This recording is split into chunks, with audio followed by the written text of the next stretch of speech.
the Good Duck Park in honor of the Good Duck artist Carl Barks. Well, Carl was born just outside of Merrill, and he was born in 1901.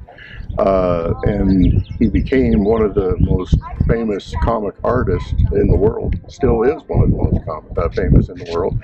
He invented Scrooge McDuck, Duckburg, and all its residents. He's the one that put Donald Duck and Huey, Dewey, and Louie and everybody on the map.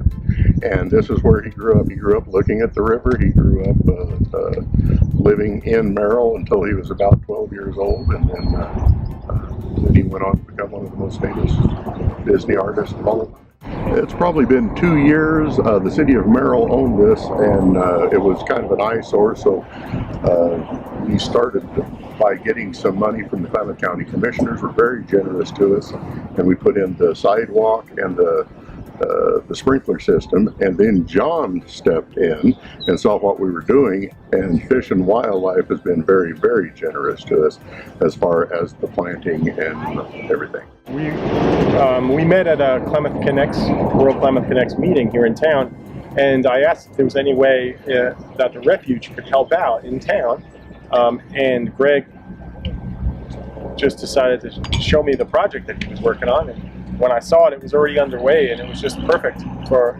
collaboration, opportunity for us to build a refuge away from the refuge and connect the hometown hero to the mission of the U.S. Fish and Wildlife Service.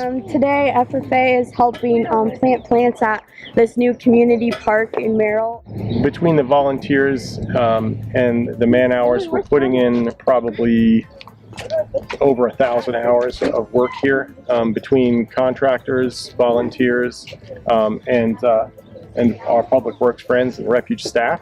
We also have 3 panels going in the park, interpretive panels that will explain the history of the Lost River, Carl Barks himself, and also the wildlife that you're going to see on the Lost River from this location. So this year we got a new advisor, Miss Biggs, and we've gotten new animals at our school. We have chickens now, steers, we have sheep.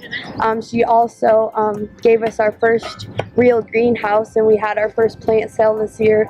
And so this year has really been like our starting year, a big year for us. I'm assuming we'll have it done, I mean the sod laid and everything else done probably by the first week of June, and we're talking about a grand opening in July probably sometime. I think the refuge hopes that people will just have an open space where they can be inspired and look out on wildlife as they would on a refuge, and be maybe inspired as Carl Barks was. Beautiful part of Lost River, and I hope it's just a nice stop for people to get out, rest their legs, bring a little tourism to the town.